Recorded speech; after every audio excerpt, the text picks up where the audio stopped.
If I can call you Alabosi in 2022 and the Abosi you are still doing it, ṣé mi náà mo ní kó tún lọ bá Rotimi? Àgbàyà ni ẹ. If you are not àgbàyà, ní máa ṣe tọ̀tọ̀ kiri. Ní tó bá ní mo gbowó lọ́wọ́ òun kó kí n tó jà fóun kí n tó sọ̀rọ̀, why don't bring that person out with evidence, proof tó fi san 3 million fún mi, gbé jáde náà. She's a woman of no integrity. Forget about all these packaging. I want to tell those of you don't ignore me, that are listening to me. Adunni ní mental problem. Go and check. You can see she's sick. Adunni ní dementia. Only the brain evaluation. I said that I made 15,000. Some people sick yo. Say the one where that idiots go carry that. I did not say that oh. Bring your proof out. Where I told you say Sule Njawo gbé jáde. You are a liar and a manipulator. I refuse to reply you for 4 years. It's because I don't need fracas. God bless Baba. God bless Omoyele Sowore. I don't know what to say.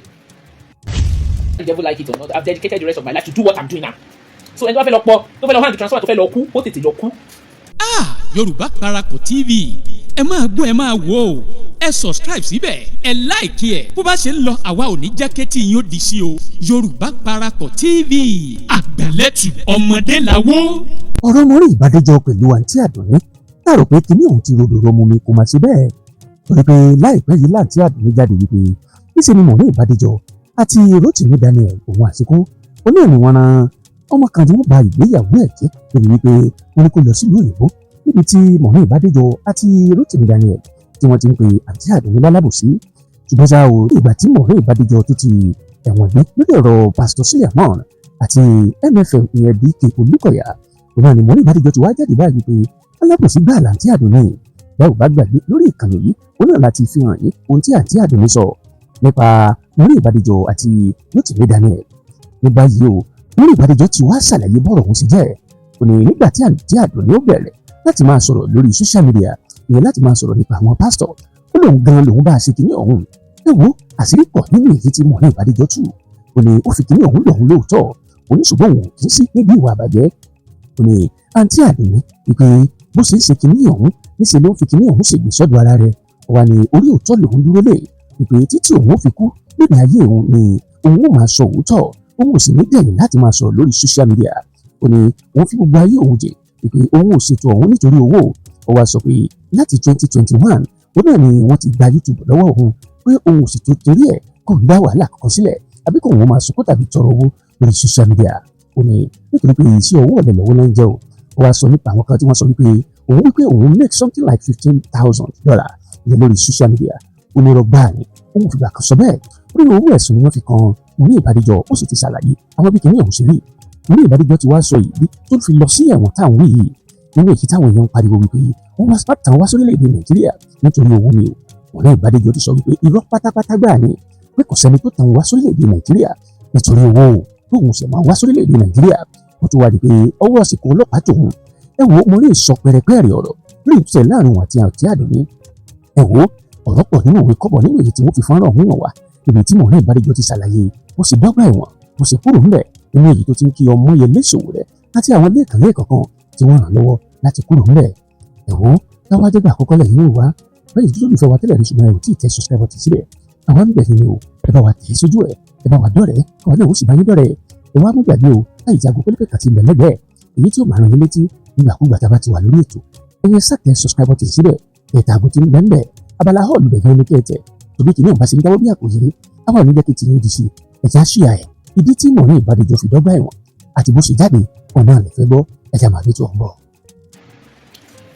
And for all of you and for you ẹ̀yin òpònú blogger because I don't know you don't know my story. For those of you that don't know, the time I spent in Nigeria I spent time in Nigeria. I always come to Nigeria. Forget whatever the narrative where people are lying. I did not go to Nigeria because of YouTube. Oh. My ticket, I'll post it out. I left London on the 27th of December. I went to my hometown to go and do my charity. For those of you that saw my charity online, I went to my hometown. Can you please mute yourself if you join this live? I don't want to remove anybody. Even if you have anything contrary, stay. I will give you a chance to speak. I went to Nigeria to go and do my charity. I don't go to Nigeria because of YouTube. YouTube was pulled down since when? 2022. So they thought I just went to Nigeria. I normally go to Nigeria. Why should I go? Why should I go to Nigeria because of you? And they said, and Aduni, let me be saying, Aduni said, I told her, can you please mute yourself, Jack? Jack, please mute yourself. I will allow you to speak. Aduni said, I went to Nigeria because of you too. The YouTube they brought down since 2022. I did not go to Nigeria because of you too. I went to Nigeria because of my charity and other things I do at home. So people should, let's get those one right. And they did not pay me $15,000 for my YouTube, $50,000. The highest I've ever got from YouTube channel. You see my account. But I need to get something like my YouTube account is available. I posted my Facebook for all of you to know from 2024 till date. But my YouTube from 2021 till 2022 when they brought it down, I'll bring it out. I've printed it. I'm going to post it. The highest I've ever received on YouTube was $3,000. Sherry, ẹni tó bá ti jẹ́ àgbàyà ẹlẹ́nu méjì, you can't change them. I call Aduni Alabosi, and I will tell all of you the reason why I call her Alabosi, and I stand by it. And God has proved me right, and event has proved me right. So, anybody that wants to insult. But one thing I know, one thing is constant truth. They've been doing this for the past few years. I'm still standing gidigba. I've never come here to change mouths. Even in the face of oppression, in the face of intimidation, I did not give up. Have you ever seen me come here and say something and come back and tell you it's not like that? No! How did I know Aduni? I was on my own. I don't know Aduni from Adams. Aduni came to me. She called me. Can you please mute yourself? Please, I will allow everybody to speak. I don't want to remove anybody.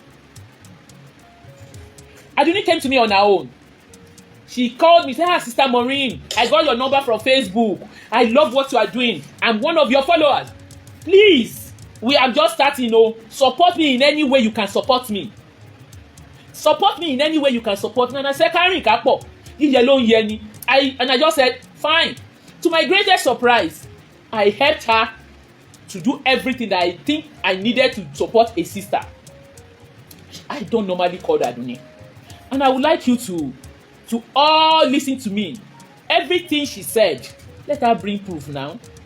Shebi, this is most of our conversation, and even I'll play her voice notes. You will listen. Kila and Parokun. And Maureen has been on my case since 2022 when I block her off. And why did I block her off? I was online. I went on Facebook and I met Aduni and Bisola Johnson discussing about me. I called you. I know. Me, I said that I made 15,000. Some people, sick yo. Say the one where that idiots go carry that. I did not say that. Oh, who played it to you? Cut and join blogger. Cut and join bloggers. You see that video that idiots carry? That was video of 2020 that I did. That money I was talking about before I came to abroad. Now business who I be now. Now business who I be. I did not go to abroad as a poor woman. I have a business that do turnover of about 150 million every month. That was what I was talking there, and it's not a lie. So even blogging, for God's sake, they don't know my story. Do I put anything out there on social media? They don't know my story. All this rubbish. That one started during Genesis case. You see, why do I have to come out to do this? Because I know there are some people who genuinely love me. Can you help me power tap and share so that other people can listen to it? And it's just to set the record straight. It's not today that blogger has been coming for me. I don't answer them. They are mere distraction. They don't want me to do what I'm doing. So they try other things as face. So the strategy now is to get blogger to come and I don't do saga. I don't do it, and I don't need it. I did not collect. I never discussed with Aduni that I receive $15,000 every month. It is a lie. I put it to her. It is a lie, and she's a liar. Let her bring a proof out. At least the conversation. I have all the conversation, and you are going to listen. You are going to see some of our conversation. Bless Baba. God bless Omoyele Sowore. I don't know what to say. The devil like it or not. I've dedicated the rest of my life to do what I'm doing now. So ẹni wá fẹ́ lọ pọ̀ tó fẹ́ lọ hand the transfer tó fẹ́ lọ kú ó tètè lọ kú. I refuse to reply bloggers because they want me to validate all their lies. I ignore. Ẹni tí ò mọ orúkọ mi. Do you all remember we all have families? We all have people that we grew up together. We all have people that we school together. Which of my stream? I said I made 150 million turnover and it's not even the truth. Intercontinental is still there. They will come and stand and wait like this to carry my sales. So what are you saying? That is not for blogging. People should get that. It wasn't blogging. Don't let anybody deceive you. Shebi when I started blogging, when YouTube started paying me, only time na ẹ̀yin Ola Great, thank you for the star. I never said I made 15,000 from YouTube. No, I never discussed money with her. And for you to know, let's get to the business. Aduni came to me. She cried to me that their Facebook restricted her view. And I told her, this is not, there's no how they will speak about pastor or do any controversial thing. They will definitely come for you. That you need a backup page. People should wait, I beg. Especially those of you on this. What is this? What is this, my people? Please, I need that concerning my page. This is Aduni here. She came to me. You remember she called me. She said she needed help, and I've been helping her. I helped her to get monetized. I have proof here. I told her to go and open YouTube. The YouTube she's using to bully me today. I am the one that advised her and guided her how to do it. Ọlọ́run ló máa fìyà jẹ Àdùnní. Tó bá ti jẹ́ òótọ́ ló wá sọ lórí Facebook yìí. Ẹ̀yin tẹ́ wà lórí YouTube. Ẹ káàárọ̀ ìyá, how are you? This was 14th of November 2021. She came to me. She said, please, I need advice concerning my page. To know how bí Àdùnní ṣe jẹ́ èèyàn burúkú tó. She had to go and look for some of my admin. Láti lọ add as admin. You know, consign me. Ojú ẹ̀yẹ tẹ́yẹ fún láì farapa. So a lot of people do not understand what's actually going on. So when I told her, go and open back up around this time. You all know, those of you that follow us, Àdùnní open backup page.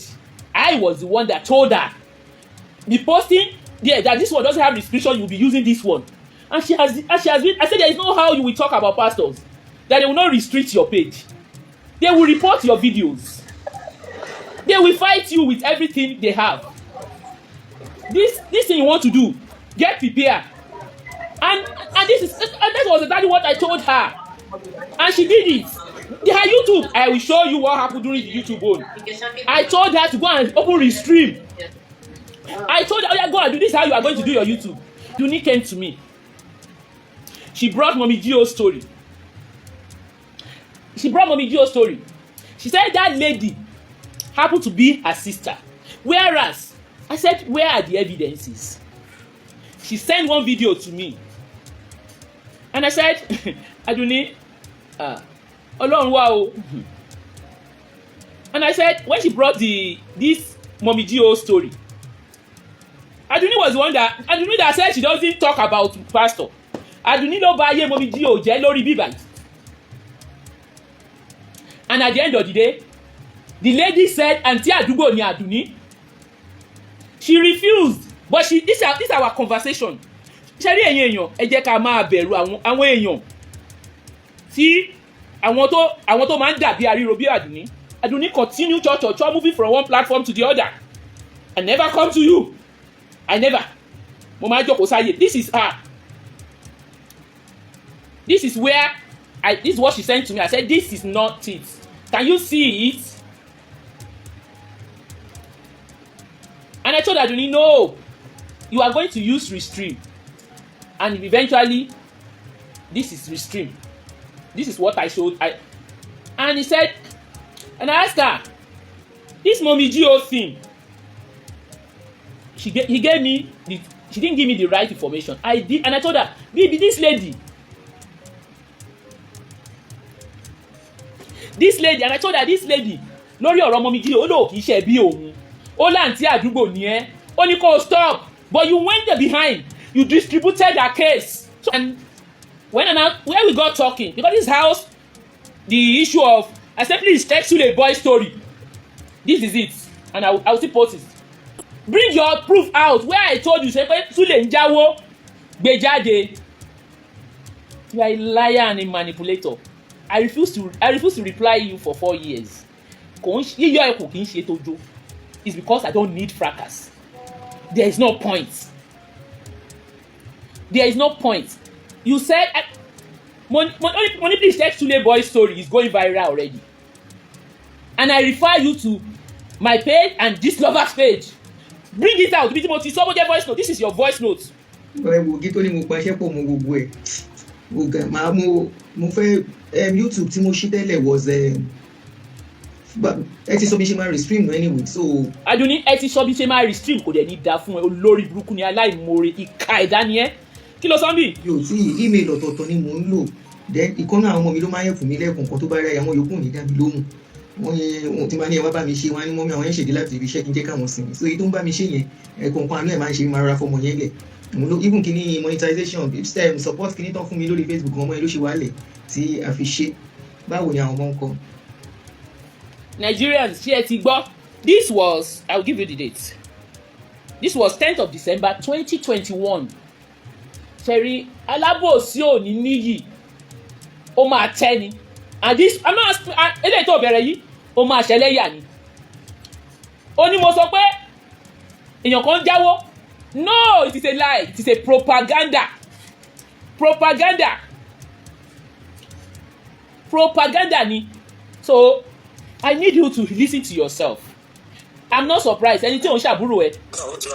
O gbé wá sórí Facebook olábúrò ẹ ni. O bẹ̀rẹ̀ sí ń ba ayé ẹ̀jẹ̀ ká. Kò dùn mí o.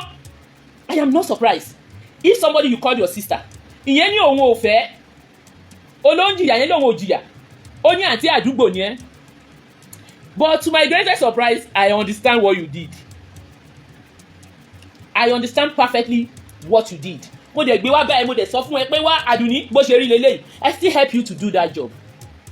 You went and gave it to somebody in America. Ó ń pín káàkiri fún gbogbo blogger ni. Ọjọ́ kan ni òtítọ́ máa jáde. And I've told you, and I'm still saying it. Bring out your evidence. You said somebody came to me. Somebody said I'm asking ẹni tó bá ní mo gbowó lọ́wọ́ òun kó kí n tó jà fóun kí n tó sọ̀rọ̀ why don't bring that person out with evidence proof tó fi san 3 million fún mi gbé jáde náà gbé jáde. The issue of 15,000 there's nothing like that and I'm going to play that video of that thing that wèrè lẹ́ni tó kọ̀ tẹ̀. Oh sorry I will try my best but I will continue to speak both English and Yoruba that's because bó ṣe lè dùn lẹ́nu mi ni mo ṣe ń sọ yìí. Mi ò mọ̀ ẹ́ rí. You know what you have done to me on this Facebook? Mo dá ẹ lóhùn náà. You always ṣé friendship na by force? Is friendship by force? Friendship is not by force now. I want to tell those of you that tó ẹ̀ gbọ́ mi lọ́wọ́lọ́wọ́ that are listening to me. Àdùnní ti ní mental problem. Go and check her. You can see she's sick. Àdùnní níwà dementia. Ó need the brain evaluation. You see when people are sick. Ẹ ti rí pé very soon ọ̀rọ̀ ẹ máa bẹ̀rẹ̀ sí tàsé ó ti ń tàsé o because ó ní problem she is bitter ó ní dementia tẹ bá jókòó dáadáa ẹ go and check very well something is wrong with her o check her look and everything you will see that she is going through a lot. Evidence of my test with you mo ti joke ọ̀pọ̀ even voice note okay let me begin to play voice notes. Open now so that the refresh memory orí ẹ̀ ti yí ni. Somebody that came to me. So Àdùnní sick. Ó ní dementia. Ẹ̀mọ̀kan tó bá ní dementia ó sì ní memory failure. She was even lying. That ẹ̀kọ́ pẹ́rẹ́ ló ń pè mí. Àdùnní ẹ̀kọ́ ló pè mí. What about these ones? Ẹ̀kọ́ pẹ́rẹ́ ló pè mí. when I block you off kí ló ṣẹlẹ̀? For those of you that don't know why I call that alábòsí, why I block her. So ẹ̀rọ Àdùnní ò jọ mí lójú o. Ẹni tó la inú ẹ̀ tó sọ pé òun ò believe nínú Ọlọ́run ká lè mí. So Àdùnní sick, ó ní mental problem. Wèrè aláṣọ wà. Àdùnní sick, ó ní mental problem because she came online gbogbo ọkọ̀ ń sọ ọ̀rọ̀ ṣebí o pe rẹ̀ ń blogger. Bring out evidence. Please bring out evidence. Ibi tí mo ti sọ fún ẹ 15,000 mú jáde. Conversation mi àti ẹni tí mo sọ pé owó èèyàn kan jáwó mú jáde. And for all of you that is listening to me, Àdùnní is a liar. Àdùnní did not discuss Otobo with me. Àdùnní did not discuss Otobo case with me. Why I fall out with Àdùnní, it was during Ruth Matthew case. And I know some people are here. They understand very well. Not because of anything. I dare on my own, not because of anything. And the next thing I noticed that Àdùnní just say, Mama, ẹ má sọ̀rọ̀ ọmọ yẹn mọ́. Don't talk about Ruth Matthew again. Because, and I said, Àdùnní, how dare you? You are alábòsí. You talk to me behind closed door. How come you have to put my story out there on Facebook? You don't know this place before. Why don't you come to me before going out? And I told her, I say you are alábòsí. And let today be. Have I ever come on your platform to tell you what to do on your platform? You don't come here to come and tell me to drop one story and not to drop one story. Torí kọ́ mọ́ bá lè járọ̀ láṣẹ ń pè wọ́n ló ṣe ń jórúkọ. You have no rights, and I warn her, and I say you are alábòsí. Never in your life come on my platform. I don't want to speak to you again. And what did I do? I just block her off. And immediately I block her off. I don't talk to her. She came online, crying online always. The first one she did, she went to be Alasho Adura. She went to Olo Gbogboro. Not be today you don't dey do am o. I dey ignore you. When she see anything about me, she will rush out like chicken. Mi ò dá lóhùn. She come online, she say all sort of nonsense. I no dey answer her. Because orí ò pé. She has been looking to do saga for a long time. I didn't bother to see her. But to my greatest surprise, coming online to come and lie to everybody that I, Maureen, mo gba 3 million lọ́wọ́ èèyàn. I use my money. Àdùnní, I use my money. Àdùnní, I work. You don't know anything about me. I don't do buga. I don't post. When you see me on this platform, I come to talk and I go. Do you think I'm hungry? And to that thing that I can see some people are writing rubbish here. Anybody that feel that I've done something wrong, let them come out and use their mouth to talk. I came online. I just opened my Facebook and I saw Àdùnní Abisola Johnson discussing about me. What I did was I had to call, I called in. She picked. All of a sudden she wants to turn herself to the judge. And I told everybody there. I said, what if you are my followers and you want to hear the truth? Please come and listen to the truth on my platform. I am not going to stand here and allow you to be talking trash. And I went back and I did the show and I explained to everybody. And that was all. Thank you, Lolo Empress. And I forgot about it.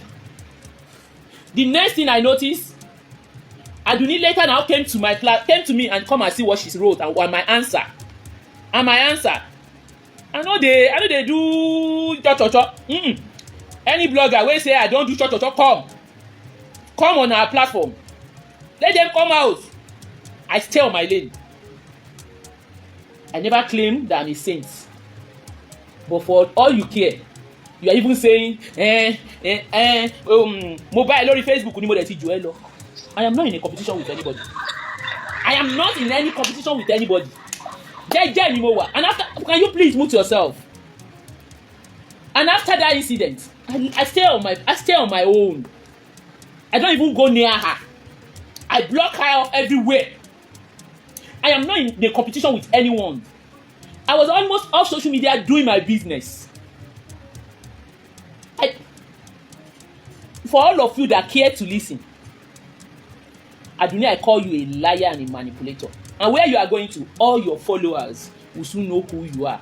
If I can call you alábòsí in 2022, and the àbòsí you are still doing it, ṣé èmi náà mo ní kó tún lọ bá Rótìmí? Àgbàyà ni ẹ́. If you are not àgbàyà, ní máa ṣe tọ́tọ̀ kiri. You know something you've done to man well. I say it, you are alábòsí. No apology for that. Rotimi exposed their life, and I decided to carry it with full chest. You are alabosi. And why I only reply you once when you want to do damage control. When Doris Ogala and the Damasis want to do damage control, they use you to do damage control because of Ruth Matthew. That was why I came out to speak to you for the first time. I know them from afar, but they are joko me. So I'm not surprised when we go to drama ni o ṣẹ̀ṣẹ̀ bẹ̀rẹ̀. You were even telling them you have something that you used to name me, that they used to send me to the tó o bá ní gbé jáde olórí ọmọ àlè ni ẹ́. All the information you have, all the things you have, don't just talk, bring them out. Èmi ò ráyè tiẹ̀ o, àwọn kan ti ṣe.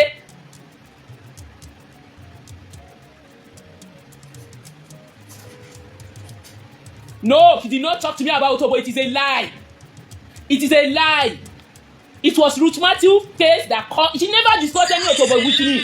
It is a big lie. I'm going to bring you down. If you can't mute yourself, I'm bringing you down. This person. I'm telling you, Alabosi Aduni. Aduni, the first time she will come to me to talk about this issue, she never discussed Otobo with me. And besides, Otobo story was a viral story. We never discussed about Otobo. And for you to be telling me, even for you to be telling me, where you talk to me, Onironi, you are even telling me, how can you come and advise me on what to write, what not to write? My relationship with you never passed the level of Mofe and Kobai, and I give it to you. I am not your friend because I know you are a liar. Because in Toba things I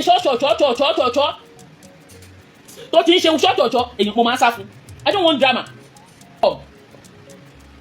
Welcome. Continue. We are gbogbo alam balùwẹ̀ tó lóhùn òdodo. Ojú wa ni ó ṣe.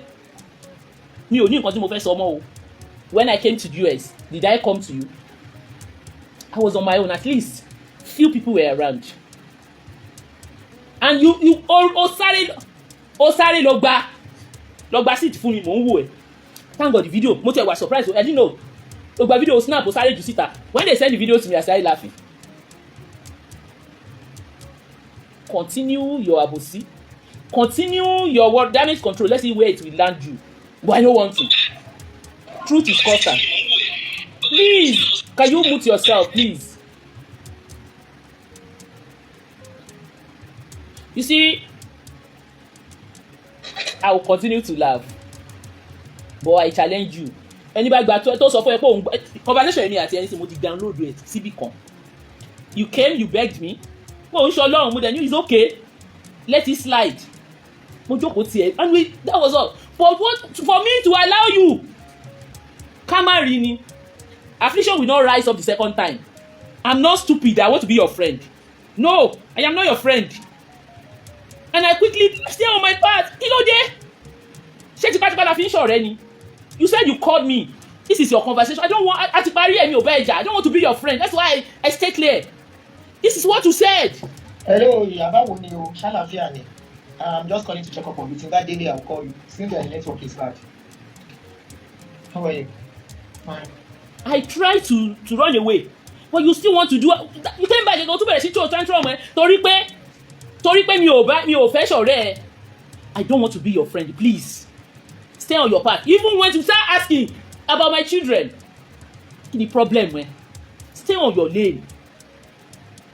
Ojú ẹ̀yẹ tẹ́ yẹ fò. So for those of you who are the one that is not here, I'll put it on my page.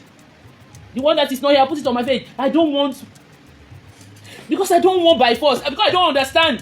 Because ṣọ́ra fún irú àwọn àdùnní asúnmọ́ni farabalẹ̀ bá tẹni jẹ́. You can imagine and very if I call mo ti fi ra nílẹ̀ ni. She's going to be another thing. She will have come out and be spreading nonsense. Because I know them. I saw it coming. And even when Sister Africa came to me, start begging for you. Money this woman, she's a green snake under the green grass. So, Alabosi Aduni o. I don't want trouble. I want to stay on my own. Anything oh shit. Don't beef where. You will go and say another thing outside. You go and say another thing out. Keep your advice to yourself, please. Some of you keep your advice to yourself. I'm not a baby. Anything oh shit. Don't beef where. What does that tell you? You will come to the inbox to say another thing, you will go online to do another thing. I don't know two-face. I don't mingle with anybody that can begin to tone their hero. I don't need it. And I stay on my name. That is why you don't see me moving from platform to platform. I don't do it. I am one woman battalion. You all know me. So people coming online to believe her as your own whatever. But I am challenging her that she's alabosi, and the reason why I call her alabosi and she ought to display alabosi yẹn, ìwọ yìí ló máa sọ ìwọ yìí ló máa sọ another thing. Those of you that want to make if you want to call in, you are free to call. You know my number. Those of you on TikTok, if you want to talk, my number is +44 7884 958064. Yes. Lórí láyà ó ní Maureen fi Amos London owó. Why London owó àtà o? Báwo ni fẹ́ fi Amos London owó? Amos London owó. As soon as wọ́n ti arrest Sister Maureen, as soon as tí wọ́n sọ pé wọ́n arrest yín, ọdún Sister Funke post ẹ̀ wọ́n kí ló fẹ́ ṣẹlẹ̀ báyìí. The next thing báyìí, Adunni tó shout ni. Ṣe bó ń dunú ni ẹ̀tẹ́ni tó dé la rí. And then let me tell everybody, prison is nothing. You can't be an activist, you can't be a true sayer in Nigeria without going to that place. And I went there for a purpose. And I will use the remaining part of my life to fight for justice, to fight for truth. I'll continue to do it. I'll continue to still do it. Mi ò rán yín. So, if you see prison, ṣé ìyà ń jẹ mí ni? Àbí bẹ́ẹ̀ ni àbí mo kàn wò wọ́n. Ẹ wá fi Adunni ilẹ̀ olóṣì yìí. Adunni àgbàyà ni ẹ́ o tún fara ẹ wọlé ní gbogbo tààrọ̀ pé all of you were on the same. We were skeptical about you. Ẹ mọ̀ pé alátẹnujẹ we always gala ẹ rántí tó bá ti wà lórí page ẹ hey they will bring my page down. I don't want to do this one. I don't want to do this one. Mo kàn máa wò. You can't be an activist and be waiting for Facebook money. You can't be àwọn tó make owó lórí Facebook. There are some things they will not say because they will guide their page. They will guide their page, but ìwọ elédi ni ẹ́, elédòbìnà ni ẹ́. Ṣebí you said it that time. Only hey Sister Maureen, hey we are going to all over aláṣọ àdúrà, all over ọlọ́wọ́ gbogbooro. Maureen is doing GoFundMe. We are going to stop her. She can't do anything. Mo ní wèrè. Mo ṣe wá jáde fún wọn tó pé mò ń ṣe business kò ní dáa fún ẹ. So me you think say me I dey fear you. So now ẹ tún wọ́n kéèsì Ruth Matthew. Ní kó jáde ó wá ṣe damage control. Ó wá ṣe damage control fún Doris Ogala. Ẹ máa gbọ́ ìgbà tó interview Dynamasis. Inú wọn bí mi pé báwo ló ṣe máa interview Dynamasis? Ṣé mo mọ̀ pé Dynamasis ṣiṣẹ́ fún jẹjẹ Baba J ni? Kí ni reason tó ṣe wá interview ẹ̀? Now ó wá ń béèrè bó ṣe ń béèrè question. Ó béèrè pé ó dá Chioma Johnson lóhùn pé kí ló dé pàtó mọ̀ wípé Ruth Matthew àtàwọn people ní problem. Kí ló dé tó ti ṣe refer Ruth Matthew sí Dynamasis again kó béèrè owó lọ́wọ́ ẹ̀? So inú ṣáà bí wọn wípé ẹ tún padà gbé Ruth Matthew and mo ní láti comment yín fún nǹkan tẹ́ ṣe. You are just like the same thing tí fún Sister Funke àṣepọ̀ṣe náà nìyẹn. Nígbà tí Àpèjì tó mess up, she came out and told the fans the truth. Our page is called the Moment of Truth. Your page is always talking about truth is constant. Anything about the fact, if you don't want truth, then don't come to this page. Don't come and listen to them. If you want to believe lies, then go to Adunni Elenu Shipoti Olojumo Gorongo Agbaya Bukuru Bilisi. Go to our page and listen to that rubbish.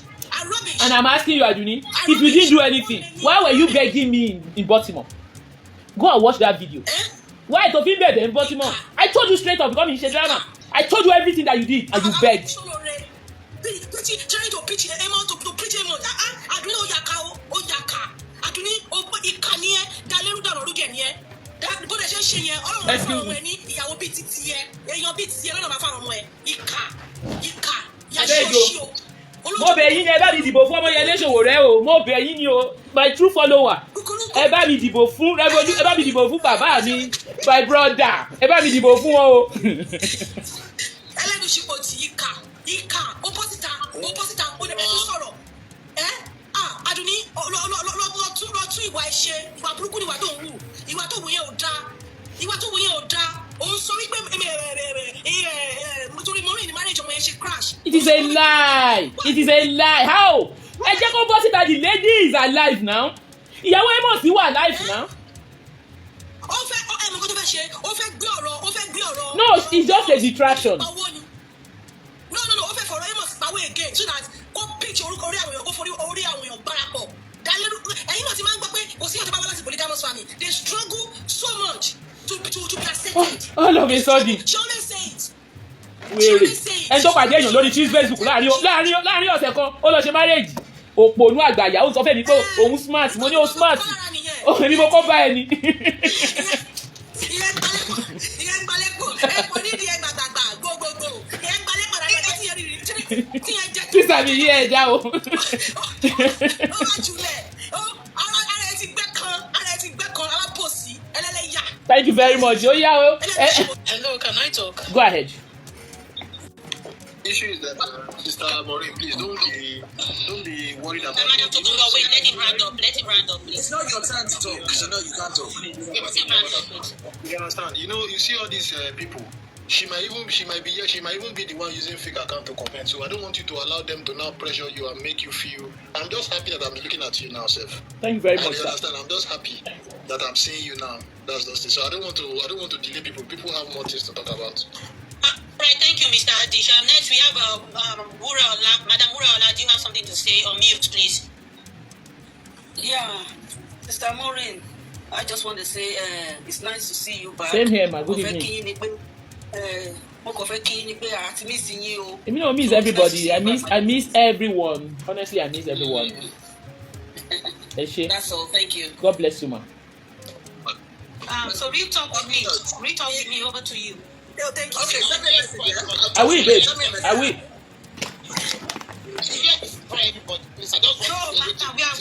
Madam, we are doing it accordingly, please. No, please. Reach up with me over to you. Then after that, madam, you can talk. Thank you. Thank you. I was the second person to come on board. I know. Thank you so much, Empress. And Sister Maureen. Hi, sister. How are you? Sister. How are you? I love you too. I love you so much. You know, what happened is that, if you remember from the beginning, I started following you since 2018. I know. When that Genesis show came up and, Otobo. So I later followed up and know about Otobo story. You made me to know about Otobo stories. And one thing I found out about your channel is that something I always hold on to was like, truth is always constant. Yes. Every lovers of truth is always constant. And I began to observe you and see the way you do your show. And then first thing I saw in you was how you try to protect your victim. To protect the victim. You secure their protection first before you will bring the evidence online.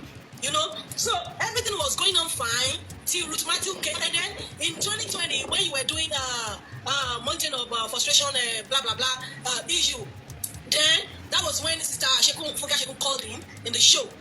So we knew Sister Ashekun. Then I found out that Sister Ashekun was a child of God. Then we followed her page and we started listening to her. That was how we know then. Then Ruth Matthew case came up. I was following it live back to back, and I saw the role you played. You were the one that made us know the whole truth, what was happening in Ruth Matthew case. And at the time, I remember when they were saying, when the propaganda was going on, Professor was doing a lot of things, and they started saying that it's because of Nicodemus was talking about, because of, I was following Nicodemus' story. Remember that how you protected Amos, how you did everything. Adoni, you are bad. Adoni, you are wicked. Can you please help us power tap? Tí bá ṣe pé àgbàyà ni ẹ́, mo ti máa ń rí wọn because mo true yín náà mo fi follow Amos lórí Facebook and on YouTube. I bẹ̀rẹ̀ sí follow Amos lórí títí yín because of you, and it was even because of you I followed Adoni. I don't know her from anywhere. It was because of you. We followed her because of that Ruth Matthew case, thinking that Yogidi kan ni o, Abiamo ni o, àmọ́ woman yìí. From beginning, let me see my post in tẹ́lẹ̀tẹ́lẹ̀. My post most of money bigotry ni ẹ. Alapost si ade me man comment sórí page nbe. I know they hide am. Mo man comment pé alapost ni ẹ. Èyàn man balance sí tọrọ ni. Wá jẹ́ kó rẹ̀ kó wà balance, wá subjective, wá dé wà objective at the same time. But you want here, wá fẹ́ narrate, wá fẹ́ suit to kí every comment kó suit narrative narrative tó ń push. And around Balobe yẹn, nítorí a lot of your followers was because when they were saying that social media living jam, at the time you left social media. You left. If you had not excused yourself from the stage, who is Adoni? No, who is she? Only know what I know now. You help a lot of people. Only know what I know. The effort you put in doing this your work, investigative journalist, against just ordinary blogger. Yeah, you're like support info and and you took it upon you without anyone paying you. You spent a lot of money. And people were like that shit. Lórí bẹ́ẹ̀ ṣe gbé Amos kúrò ní ilé ìsúlẹ̀lẹ̀. Ṣé òun lè ṣe rẹ̀ ní kò lè tẹ́ Kristi? Ó ti mẹ́bí ẹyọ kan tó ti mú lọ ibi tó wà ní àwọn èèyàn rádaràda. Ṣé ẹbí ti ẹyọ kan níbo ló wà?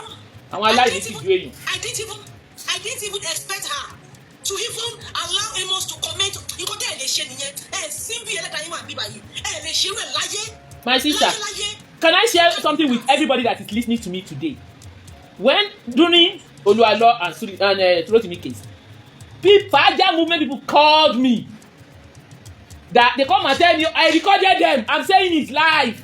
All of them, they came to me. They said, "Oh, this one, all those things you are hearing outside, I heard it first." It's more than 2 hours. All of them, we did a conference call. They said all sorts of things.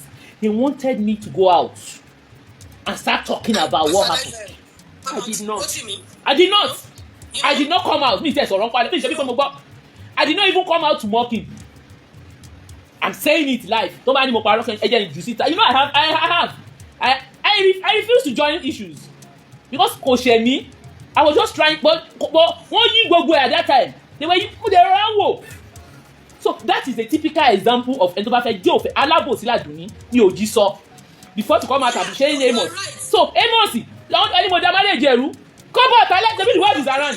If you push me, I'll bring your wife live. If you push me, I'll bring your wife live. I don't care. Have I ever been to your house? No. What else do you want from me? Am I your family? I'm not your family, Amos. I'm not your family. I refuse to talk, but people are putting hand in my mouth. Sister Maureen, actually, I don't. You know, if you look at people, all these things you are explaining about the woman. If you look at people, you will understand that this is how these people are. When you look at it, you will understand that this is how they are. And the people that have been touched before, they are bad at pastor. All these people will come and tell you that this pastor is wicked, this pastor is good. They worked with this pastor before. My husband is this pastor. You will discover that many of them, they are more dangerous than those pastors. You are correct. You understand? So I'm not surprised in any of all these things. I'm not surprised in all these things that she's saying. But I just wanted to tell you welcome because I'm very happy to see you. Thank you very much, I've sir. been worried since. We thank God. Thank God. And there was I don't know if it's something I'm supposed to say, but I don't know, there was a misinformation. I don't know whether if it's a misinformation or tell me now. If you with money, that is a lie. I travel to Nigeria and I'm telling it is a big lie. And I will tell everybody now. Please, I don't want to talk. I went to Nigeria on the 27th of December. Can you please mute to yourself? I've been going to Nigeria. I've been going to Nigeria for a long time. At times I spent 3 months. You see, these brothers, Oloshi, most of them. I went to Nigeria on the 27th of December. This thing happened on the 6th of February. I went to go and do my charity and other things I need to do. Nobody love me with money. It is a lie. Onírọ́ gbogbo wọn. Wọ́n mọ̀ pé mo wà ń lù. Ẹ má dá wọn lóhùn. Wọ́n mọ̀ pé mo wà ń lù. Wọ́n wá sọ pé owó wo on top of how much? Am I poor? I'm not poor. Ṣé bí pa mí ni? No. Na today I dey go Naija. My friends are here. Now you remember I posted one video when we were going to my farm. All right, next we have Tokunbo, Madam Tokunbo. Next, you're next to talk. Please unmute. Madam Tokunbo, are you there? All right, now let's move to Susie Rati. If she's not there, let's move to Susie Rati. Susie Rati, over to you. Because I know that let me remove some people. Maureen. Hey, babe. Maureen. Babe, I hear you. I'm gonna say this, right? Anyone that is seen by Adelaide. Susie Rati, please hold on. She's back. Let her just quickly say what she has. So, just to say something, Joe, because I need to leave where I am. Yes. I just want all this to stop. Please, Maureen, please. I know we love you, but please, I want this to stop. Okay, that's fine, my sister. Bye. Thank you very much. Thank you for your advice. God bless you. Maureen, I'm gonna say this because part of me feels that I started all this drama with Adelaide because I was the one that called her out. And the reason why I called her out was because I knew what she had done to Maureen, right? And for her to come online she knows that Maureen has grown-up kids, and then you come online and you're like, well, what's going to happen to her kids? I'm worried about her kids. Can somebody call her kids? You know that this woman has adult kids, so you're throwing shade indirectly. The next thing after that, you come online and you show some video of some man accusing Maureen of arranging the assassination of Suleiman. What type of nonsense is that? How can you tell me that you are supporting this woman and you are making those suggestions? Are you like crazy? Are you like... You can't speak Yoruba. No, Maureen, no, Maureen, you know me now. If I don't know I know. I will not. But I don't listen to this woman's show. But the day she sent me the video of one silly man trying to connect you with the assassination of Suleiman, I knew that this woman is not okay upstairs. Anyway, she looks like she's dying. Someone told me that she's dying anyway, but she looks like she's dying anyway. But I don't give a damn. But at the end of the day, don't come online every 5 minutes and put your camera on Maureen. Susie, leave her. One thing I know for sure is truth is constant. Let them continue. They be saying all sorts of. You see, you know what? They are crying that I cyberbully them, but they sent out blogger to be sending wrong messages to cyberbully me since all these days. Have I ever answered anybody? Maureen, wait. You have never answered this woman, I know. But this woman came to you when she saw you online doing well. Yes. She turned around and was like, oh, please, can you help me? You see me, Maureen, you know me 100% how I roll. Do not stab your friend in the back. This woman has helped you in the past. Not once, not twice. What is age? 353,894 million. You are there online opening your camera. What I did... I'm live, but do you want to talk? I didn't see her post. Thank God Maureen is out. I'm fine, I'm doing great. Thank you. Thank you. Okay, dear. Why would she not come out and celebrate you since she was so concerned? Because she's a bitter woman. She is bitter. Exactly. Something is eating her up that she doesn't tell anybody. And I saw it. Immediately I saw her bringing her drama, I just blocked her off. Somebody that came online that brought Doris Ogala, and she knows the story. When the truth came out, she brought Doris Ogala and Dada Masis to come and do damage control. She's a woman of no integrity. Forget about all these packaging. I know them. You see Amos own. Let Amos come out to use his mouth to come and say what I did to him, and then I will come out with evidence. I will come out for how much I spent. Okay, Maureen. Amos has been with his oga for how many years? I thank God I took Amos and his wife and their daughter to London. Amos, when Amos was running, said they want to kill him for one. Even they brought on my YouTube channel. After the money they were able to raise for Amos on this cyberspace was $5,000. That 5,000. What did you spend on him? I spent close to 20,000 on Amos. Even the tickets to carry wife, carry pikin, and himself to London. We are all living in London now. And Amos, wait, how did he get to London? I bought his ticket twice.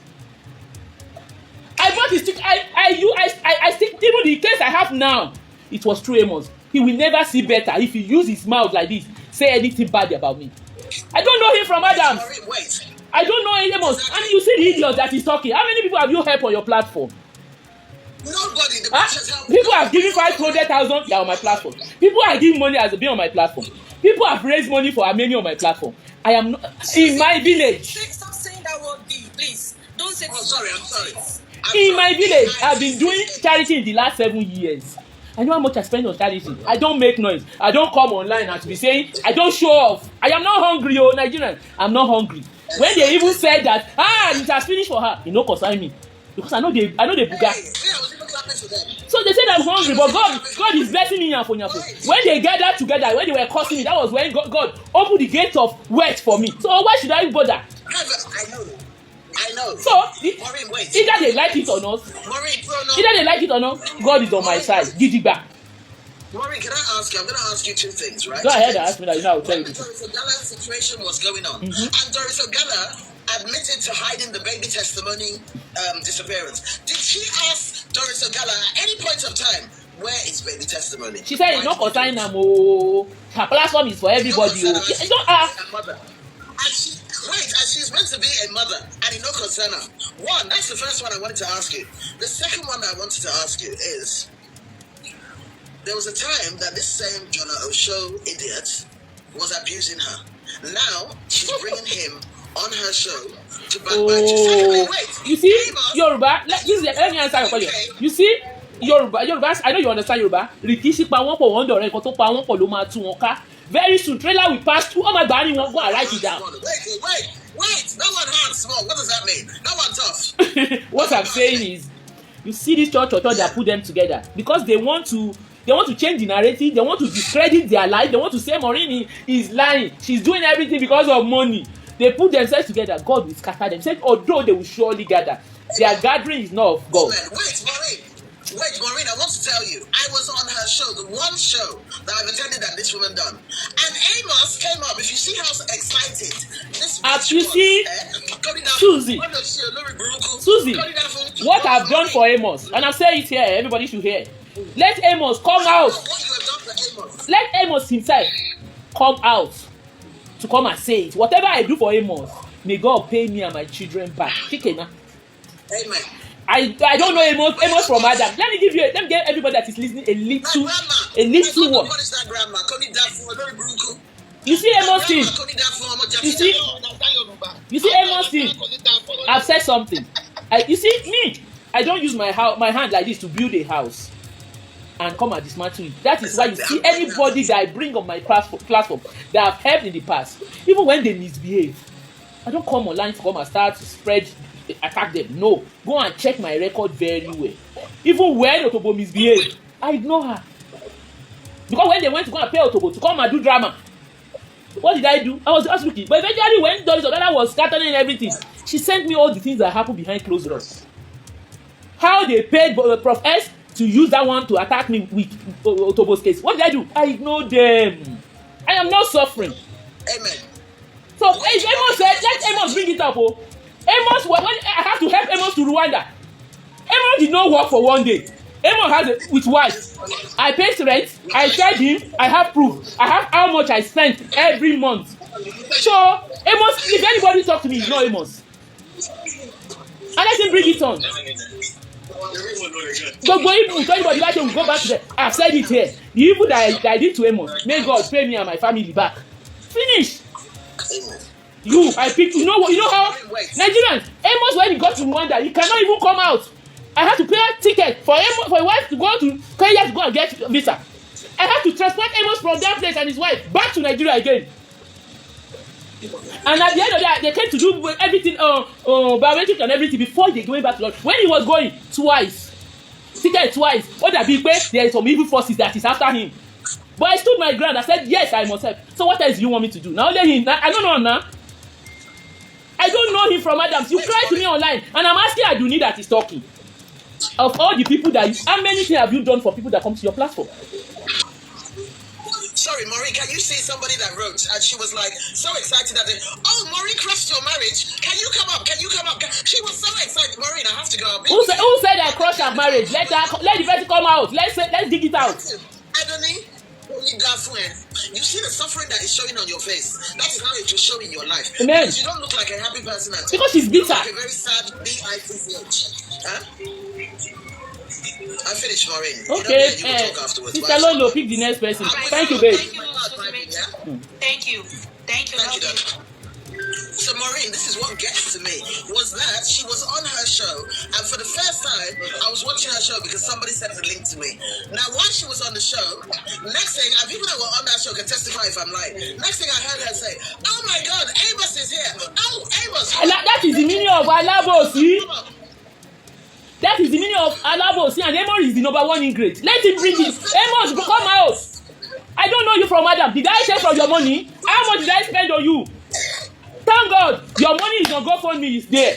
I'll go and bring it out and I'll bring the receipts. But because because you see, when you are an ingrate is an ingrate. It's because I refuse. I can't continue to come online to come and talk about somebody I've helped in the past. I'm not the one that helped them. God give me the privilege to just use me as a vessel. So why should I come online? If you're a human being, you can misbehave. Auntie Maureen. Good evening, ma'am. How are you? Glad to see you. You know, like longest time when I come on your show, I call you One Woman Battalion. And when I saw that, scene in Nigeria, I was broken down. Oh my God! One of the biggest fans. I was broken down. I'm like, why did she go to Nigeria? Hey, but me, why did she go? But I'm so happy to see you back and sound. That's why I just came up just to say I'm glad to see you. Same here. We love you. I love you too, sis. Thank you. It makes you with the blood of Jesus. Amen. I love you too. We're glad to see you. God bless you. Okay. Sorry, can I say Maureen has been going to Nigeria since. She just came back. She came back because I didn't know. I'm like, no, since now. In Nigeria, truth is being only to Tito. Very. Yeah, they do. I'm like, I was so scared, but glad to see you back alive. I'm so happy. Thank you, my babes is good. She's strong. Oh, my babes is my good. One-woman battalion. God bless you. Thank you. Mute. Auntie Maureen. Goodness, God bless you. Glad to see you back. I do better along. Thank That's you. why I just came up to say. Thank you, ma. Thank you, ma. Glad to see you back. Thank you, ma. Thank you, Madam Morolayo. Thank you, darling. God bless. I appreciate that. Thank you for the opportunity. Thank you. So the next. Please continue. All right. Madam Maureen. Yes. So today I'm so excited. My sister, I know. Whenever I'm off, whenever I'm around, I God try bless to you. oh, Sister Maureen, what's happening? To God be the glory. Now, Sister Maureen, way back, because it's been a very, very long time, I saw Yaya Adoni's what's it called, her page, right?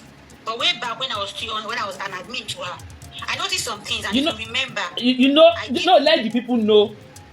Know the genesis of how you got to her, what you went to my page. Okay, so I've always been a pioneer member of GIO TV, and I was one of the admins. So I think I got to know Yaya Adoni on GIO TV. Yeah, she was always there. And when she opened her page too, I did go. Some of us were always, always there until I became an admin.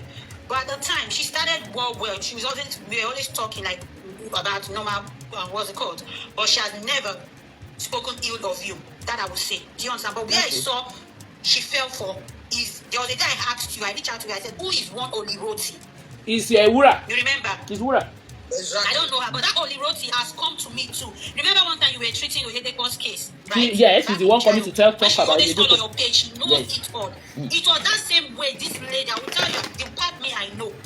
Yeah, I felt that Yaya Adoni fell because she started well. All this one they said she started calling, but she has always told us too that she was a victim. How she became a widow and the redeemed pastor treated her bad, right? So we all follow that too because we know you were all against pastors. Now, that lady, she allowed that lady to penetrate into her because that lady knows everything. Even when they were treating Toby's case then, she will always score. At the point, me being an admin, I feel uncomfortable. There must be everything, like Mama Lasisi, everything you know. Every genesis of Oyedepo, Abioye, the Canaan land, everything. So I became irritated because people that talks too much, it's a red flag for me. So I told, there was a time I asked you, I said, Sister Maureen, this lady, she's not the way you see. Give her arms length. And I want Yaya Adoni way back too. But like maybe you're jealous or maybe it's because you're an admin, way back. But if they ask me, you see, that lady caused some of this whole thing. Well, but she's an adult, she should be able to decide for herself. But she allowed that lady penetrate into her. And if you ask me, I'll say the real between you and Adoni, Yaya Adoni, that lady caused it. Saying things you don't know. She's the same thing. Nobody says she's the same thing as Akorokona. I don't know the person, but her name used to be Oliroti. That's Oliroti. Her name is Wura. Her name is Wura. Okay, so I don't know. So please, that's it. And it's so unfortunate that she allowed social media to take over her and start deviating from the truth, because it's been a very, very long time, over years now. I've not followed her page because I've been away. That on that. Sister Maureen, welcome back on board. I am so happy. Thank you. Okay, so next, let's have Morolaye. Morolaye, could you unmute and speak, please? Morolayo, sorry. Morolayo, Sister Lolo, Egbo Yoruba now. Morolayo. Okay, Morolayo, I'm sorry. That's okay. Next person we have is Mercy. Madam Mercy, if you're there, kindly mute. Good evening, Sister Maureen. Good evening, ma'am. We are so happy that you are back. My sister has been calling me. Have you heard? I told her I've not heard anything. But this evening, I just share your page to her. I believe she must be at work. She would have joined. I am so grateful to God that you are back. Welcome back, Sister Maureen. We love you. I love you too. We know, at times people don't talk, but they know the truth. When all these things happen, this lady brought out your story. We went to her page, we listened to everything she said, but that connection is not there. That connection is not there. I can see from my own aspect that she's faking everything. She was so happy that those things happen to you, but she's not God. Thank you. The most important thing, you are back. And since that first day she brought out your story, I never went to her page again, because the the body language, the connection. No, she's too fake. She's too fake. And all her stories, they are all fake. She always copy things and speak about it. It's not like you that go and do your investigation. When I hear things from you, I always believe it because I know you go deep. Not like them that are just looking for money on social media, misbehaving, like to destroy people. Don't mind them. Just focus on what you are doing. The most important thing, you are back, and I give God all the glory. Thank you. Welcome back, sis. Thank you, ma. Thank you, Madam Mercy. Thank you, we appreciate. Thank you, Madam Mercy. Next. Yorùbá Parapọ̀ TV ẹ máa gbọ́ ẹ máa wò ó ẹ subscribe síbẹ̀ ẹ like ẹ bó bá ṣe ń lọ àwa ò ní jẹ́ kétí yín ó di sí o Yorùbá Parapọ̀ TV àgbàlẹ́tù ọmọdé làwọ̀.